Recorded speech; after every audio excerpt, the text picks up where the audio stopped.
அதில் சில தீர்மானங்கள் நிறைவேற்றப்பட்டுள்ளன. நடைபெறவுள்ள நாடாளுமன்ற பொதுத் தேர்தலை 7 அல்லது 8 கட்டங்களாக நடத்தும் முறையினை கைவிட்டு இந்திய அளவில் 2 அல்லது 3 கட்டங்களில் பொதுத் தேர்தலை நடத்த வேண்டும். அதற்கேற்ப தேர்தல் தேதியை அறிவிக்க வேண்டும் என தேர்தல் ஆணையத்தை இந்த உயர்நிலைக்குழு கேட்டுக்கொள்கிறது. அத்துடன் வாக்குப்பதிவு நடப்பதற்கும் வாக்கு எண்ணிக்கை நடப்பதற்கும் இடையிலான காலம் அதிகமாக இருப்பதை தவிர்க்க வேண்டும். அதற்கேற்ப வாக்குப்பதிவு தேதியை மற்றும் வாக்கு எண்ணிக்கை தேதியை அறிவிக்க வேண்டும் எனவும் தேர்தல் ஆணையத்தை இந்த உயர்நிலைக்குழு கேட்டுக்கொள்கிறது. மின்னணு வாக்குப்பதிவு எந்திரத்துடன் 100 விழுக்காடு ஒப்புகைச் சீட்டுகளை இணைக்க வேண்டும். அந்த ஒப்புகைச் சீட்டுகளை எண்ணி அதன் அடிப்படையிலேயே 100 விழுக்காடு அளவில் ஒப்புகைச் சீட்டுகளை எண்ணி அதன் அடிப்படையிலேயே தேர்தல் முடிவுகளை அறிவிக்க வேண்டும் என மீண்டும் தேர்தல் ஆணையத்தை இந்த உயர்நிலைக்குழு கேட்டுக்கொள்கிறது.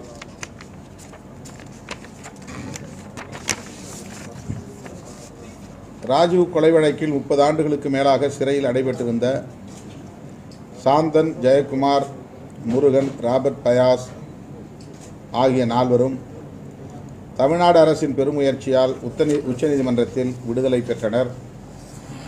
அதன் பின்னர் அவர்கள் தாம் விரும்பிய நாடுகளுக்கு செல்வதை ஒன்றிய அரசு அனுமதிக்கவில்லை. அதனால் அவர்கள் சிறை போன்ற சிறப்பு முகாமில் அடைக்கப்பட்டனர். இதனிடையே உடல்நலக்குறைவால் பாதிக்கப்பட்ட திரு சாந்தன் அவர்கள் அண்மையிலே மறைவெய்தியது மிகுந்த அதிர்ச்சியை அளிக்கிறது.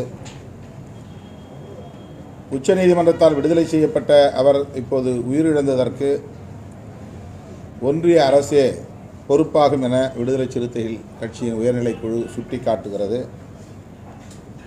அத்துடன் தற்போது சிறப்பு முகாமில் அடைக்கப்பட்டுள்ளவர்களின் கோரிக்கைகளை ஏற்று அவர்கள் விரும்பும் நாடுகளுக்கு செல்வதற்கு தேவையான அனுமதியை வழங்க வேண்டும் என இந்திய ஒன்றிய அரசை இந்த உயர்நிலைக்குழு வலியுறுத்துகிறது. இந்த தீர்மானங்கள் உயர்நிலைக்குழு கூட்டத்தில் நிறைவேற்றப்பட்டது. அத்துடன் தேர்தலை ஒட்டி தேர்தல் அறிக்கை குழு, தேர்தல் நிதிக்குழு, தலைமையக ஒருங்கிணைப்பு குழு மற்றும் தேர்தல் பரப்புரை ஒருங்கிணைப்பு குழு என 4 குழுக்கள் நியமிக்கப்பட்டுள்ளன. தேர்தல் அறிக்கை குழு துணை பொதுச் செயலாளர் கௌதம சன்னா தலைமையில் 7 பேர் கொண்ட குழு அமைக்கப்பட்டுள்ளது. கௌதம சன்னா, நீலவானத்து நிலவன், இ தலையாரி, வே கனியமுதன், கவிஞர் இளமாறன்,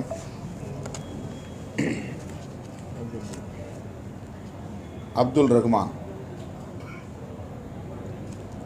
இவர்கள் தேர்தல் அறிக்கை தயாரிக்கிற பணிகளை மேற்கொள்வார்கள்.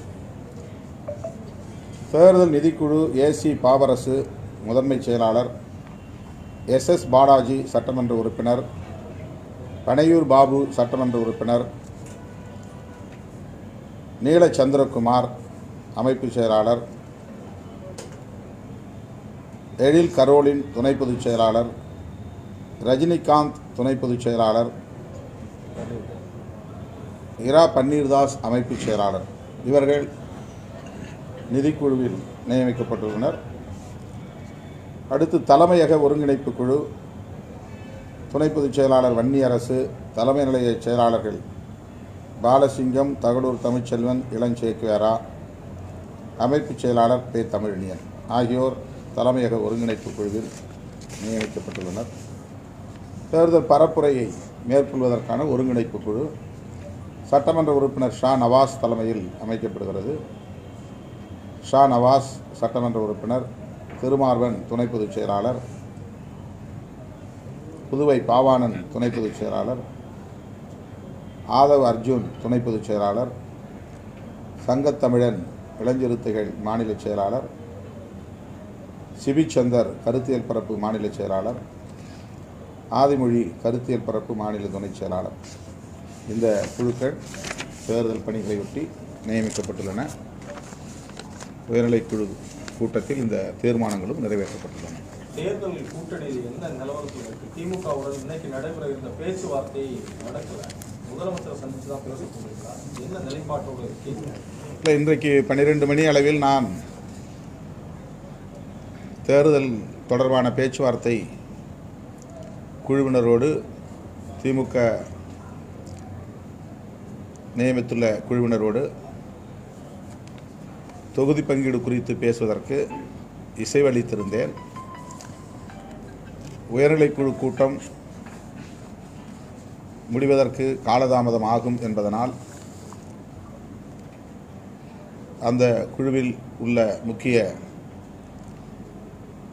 தலைவர், மூத்த அமைச்சரை தொடர்பு கொண்டு உயர்நிலைக்குழு கூட்டம் உடனடியாக நிறைவு செய்ய முடியாத நிலை இருக்கிறது. ஆகவே இன்றைக்கு வர இயலாமைக்கு வருந்துகிறோம் என்ற தகவலை சொல்லியிருக்கிறோம். அதன் அடிப்படையில் ஓரிரு நாட்களில் மீண்டும் உரிய நேரத்தை ஒதுக்கீடு செய்து பேச்சுவார்த்தையில் நாங்கள் பங்கேற்போம். முதல்வரை சந்திப்பதற்கான தேவை இருந்தால் சந்திப்போம். கால அவகாசம் இருக்கிறது, அவசரப்பட்டு எந்த முடிவையும் நீங்கள் எடுக்க வேண்டாம்னு இன்னைக்கு நடைபெற்ற கூட்டத்தில் நிர்வாகிகள் உங்களுக்கு கேட்டுக்கிட்டு தான் சொல்லப்படுது. நமக்கு தேவையான தொகுதிகளை கேட்டு வாங்குவோம். 2 அப்படிங்கிறது காலாகாலமாக அது இருக்குது, அது வேண்டாம், ஒரு மாற்றத்தை கொண்டு வருவோம், அதனால போராடி வாங்க வேண்டிய ஒரு சூழல் வந்தாலும் நம்ம ஒரு நிதானமாக இருப்போம்னு சொல்லியிருக்காங்க. இல்லை, அது பரவலாக இருக்கக்கூடிய கருத்து தான். உயர்நிலைக்குழுவிலே பல்வேறு பிரச்சனைகளை நாங்கள் விவாதித்தோம். திமுகவோடு பேச்சுவார்த்தை நடத்துவது தொடர்பாக மட்டுமல்ல, தேர்தலை எவ்வாறு எதிர்கொள்வது, தேர்தல் ஆணையத்திற்கு நாம் சொல்ல வேண்டிய செய்திகள் என்ன, கூட்டணி வெற்றி பெறுவதற்கு நாம் கையாள வேண்டிய உத்திகள் என்ன போன்றவை குறித்து விரிவாக நாங்கள் விவாதித்தோம். பங்கேற்ற அனைவருமே கருத்துக்களை பகிர்ந்து கொண்டார்கள்.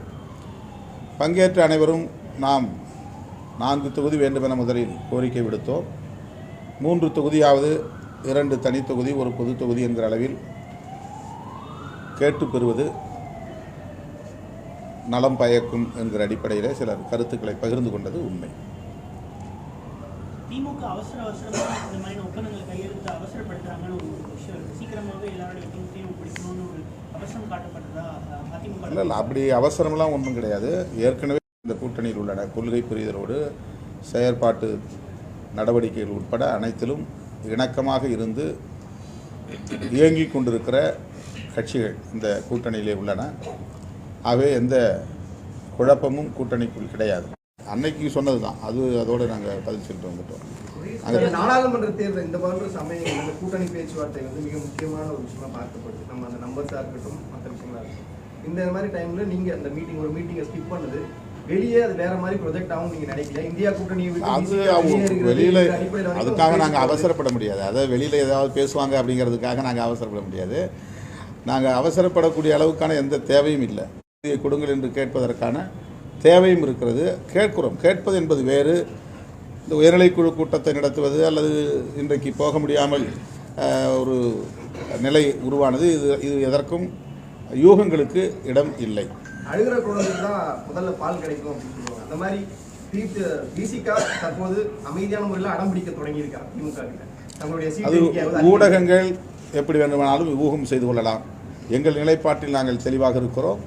திமுக தலைமை நம்ம கேட்போம், கடைசி வரை நாங்கள் கேட்போம். 4 கொடுங்க கேட்போம், 3 கொடுக்கும் கேட்போம். என்ன முடியுதோ கேட்டால் தானே, நீங்கள் சொன்ன மாதிரி கேட்டால் தானே, கேளுங்கள் கொடுக்கப்படுங்கிறது தானே. நீங்க உறுதியா 3 தொகுதிகள் எதிர்பார்க்கறீங்க. ஒருவேளை அவர்கள் 2 தொகுதி விட்டு மேல வர மறுத்தால் உங்களோட அடுத்த நகர் வேணும். நாங்கள் திரும்ப கேட்போம். காங்கிரஸுக்கு எங்ககிட்ட அவங்களுடைய காயத்திற்கு எங்ககிட்ட மருந்து இருக்குன்னு அதிமுக சொல்லியிருக்காங்க. இது வந்து எல்லாருக்குமான மறைமுகமா ஏதாச்சும் பேச்சுவார்த்தையில உங்ககிட்ட ஈடுபட்டாங்களா அதிமுக? காங்கிரஸ் தலைமையில் தான் வந்து அகில இந்திய அளவில் இந்தியா கூட்டணி இயங்கிக் கொண்டிருக்கிறது. அதை வந்து முன்னின்று ஒருங்கிணைத்ததில் நம்முடைய தமிழ்நாடு முதல்வருக்கு பெரும் பங்கு உண்டு. எனவே திமுகவுக்கும் காங்கிரஸுக்கும் இடையிலான பேச்சுவார்த்தையில் ஏதேனும் ஒரு இடைவெளி உருவாகும், அதற்குள்ளே நுழையலாம் என்று யாரும் கூட்டணி கட்சிகளுக்கு இடையில் எந்த இடைவெளியும் ஏற்படாது. யாரும் இளவு காத்த கிளியாக காத்திருக்க வேண்டிய தேவையில்லை. எண்ணிக்கை உறுதி செய்யப்பட்டா சின்னமும் இந்த வாட்டி உறுதியாக நீங்கள் நம்மளுடைய சின்னத்தை நிற்கிறதுக்கு தெளிவாக நாங்கள் வந்து 2006 தொடர்ந்து தனிச்சின்னத்தில் தான் நின்றுட்டுருக்குறோம். அதனால் தனிச்சின்னங்கிறது எங்களுக்கு ஒரு பிரச்சனை இல்லை. இந்த தேர்தலே அது பிரச்சனையே இருக்காது. கொடுக்குற எண்ணிக்கை எல்லா இடங்களையும் அதை நம்ம ட்ரை பண்ணுறோம். திமுக நெகோஷியபிள் ஸ்பேஸ் ரொம்ப கம்மியாக வச்சிருக்காங்க. இன்னுமே கொஞ்சம் பெரிய கூட்டணி, இது மெகா கூட்டணி, 10 கட்சி இடம்பெற்றிருக்கு. அந்த இடத்துல நாங்கள் இருந்தாலும் அப்படி தானே. அதுலதான் விடுதலை சிறுத்தைகளுக்கு 3 இடம் கொடுத்தா மற்ற கட்சி தேர்தலாம் இந்த கூட்டணி தொடர்ச்சியா நீடிச்சு தானே வருது. நான் ஏற்கனவே இருந்ததானே, புதுசா யாரும் வரல. ஸோ அதுக்குள்ள தொகுதிகள் ஃபைனலைஸ் பண்றதுல ஒரு டிலே ஆகுது அப்படின்றத நான் பார்க்குறேன். அடுத்த முறை தமிழ்நாட்டில் 60 தொகுதியை உயர்த்த சொல்லி கேட்போம். ரீசெண்ட் டைம்ஸ்ல நம்மளுடைய அமைப்பு ரீதியான வளர்ச்சியும் அதிகரிச்சிருக்கு. அதையும் கருத்தில் கொண்டு நம்ம கட்சி தொண்டர்கள் எங்களுடைய உழைப்பு என்ன, எங்களுடைய பங்களிப்பு என்ன, எங்களுடைய வலிமை என்ன, நாங்கள் எந்த அளவுக்கு கருத்தியல் ரீதியாகவும் தூய்மையோடு இருக்கிறோம் என்பது அனைத்தும் கூட்டணியை தலைமை வகிக்கக்கூடிய கஷ்டங்கள் என்னங்கிறது எங்களுக்கு தெரியும், எங்களுடைய தேவை என்னங்கிறது அவங்களுக்கு தெரியும். இந்த பரஸ்பர புரிதலில் ஒப்பந்தம் உருவாகும். கொடுத்தாங்கன்னா மகிழ்ச்சி சொல்றேன். முதல்ல உங்களுக்கு தான் சொல்லுவோம், கூடுதலாக கொடுத்தா. பரஸ்பர புரிதல் வந்து இந்த பேச்சுவார்த்தையில இல்ல அப்படின்றதா கூட்டணி கட்சிகள் தெளிவாக பார்க்கறாங்க. நீங்களும் கூடுதல் இடம் கேட்குறீங்க. எப்போதுமே தேர்தல் நேரத்தில் பேச்சுவார்த்தை நடக்கும்போது கூட்டணி கட்சிகளுக்கு இடையில இந்த மாதிரியான ஒரு இது இருக்க தான் செய்யும். இது வந்து அதனால் எந்த விதமான பாதிப்பும் கூட்டணிக்கு ஏற்படாது. இந்த முறை ரொம்ப அது நெருக்கமாக இருக்கிறது தான் பார்க்கப்படுதுல்ல. வழக்கம் போல நம்ம ஒரு சரி ஓகே இவ்வளோ கேட்போம் இவ்வளோ கொடுப்பாங்கன்ற மைண்ட் செட்டில் அந்த கட்சிகள் அணுகும். பட் இந்த முறை வந்து இதுவரை என்னென்னா பாஜக தரப்பில் அமைதியாக இருக்காங்க, அதிமுக தரப்பில் ஒன்றுமே இல்லாமல் செயலிழந்து கிடக்கிறாங்க. அதனால் திமுக கூட்டணியை பற்றிய பேச்சு அதிகமாகிருக்கு, வேறு ஒன்றும் கிடையாது. இப்போ அதிமுக பக்கத்தில் பரபரப்பு ஓடிக்கிட்டு இருந்துச்சுனாக்கா இது வந்து செகண்டரியாக போகும். பிஜேபி தரப்பில் பரபரப்பு இருந்துச்சுன்னா நீங்கள் ஊடகங்கள்லாம் அங்கே தூக்கிட்டு போயிருக்கீங்க கேமராவை. இப்போ உங்களுக்கு பிஜேபி தரப்புலையும் தீனி கொடுக்க ஆள் இல்லை, அதிமுக தரப்புலையும் தீனி கொடுக்க ஆள் இல்லை. அதனால் திமுக தரப்பில் நடக்கிற இந்த சின்ன சின்ன விஷயங்கள் வந்து பெரிதாக தெரிகிறது. இது ஒன்றுமே கிடையாது. திமுக கூட்டணி இன்டாக்டாக இருக்குது. இந்த கூட்டணியில் ஒரே ஒரு சின்ன சிராய்ப்பு கூட ஏற்படாது, ஒரு சின்ன கட்சி கூட வெளியேறாது. இல்லை சார், உங்களுக்கு இப்போ 3 சீட்டு கொடுக்கும்போது மற்ற கட்சிகளுடைய நெருக்கடி திமுகவுக்கு வருது. அதனால தான் அவங்க வந்து ஒன்றுமே பண்ண முடியல. இப்போ தேசிய கட்சியாக இருக்குது, கம்யூனிஸ்ட் கூட பண்ண முடியல. கொடுத்ததை ஏற்கனவே கொடுத்ததான் கொடுத்துருக்காங்க. அதுதாங்க அவங்களுடைய சக்திக்கு அவங்க என்ன சொல்லணுமோ சொல்லட்டும். எங்கள் சக்திக்கு நாங்கள் என்ன கேட்குறோமோ கேட்போம். எப்படியா இருந்தாலும் சுமூகமான தீர்வு எட்டும். இறுதி ஒப்பந்தம் கையெழுத்தாளருக்கு முன்னாடியே நான் சிதம்பரத்தில் போட்டிடுறேன் அண்மையில் நீங்கள் சொல்லியிருந்தீங்க. ஒப்பந்தம் கையெழுத்தாளருக்கு முன்னாடி அந்த அறிவிப்பு அது ஒன்றும் தப்பு கிடையாது. நான் வழக்கமாக நிற்கிற தொகுதி 5 முறை நான் நின்றுருக்கிறேன். அதை தான் கேட்டு போயிடுவேன், அதை தான் கொடுப்பாங்க. அந்த நம்பிக்கை தான். இதில் என்ன இதில் ஒரு வயலேஷன் கிடையாது. அப்படி ஒன்றும் ஒரு கூட்டணியில் வந்து அப்படி ஒரு பைண்டிங்ஸ் எதுவும் கிடையாது.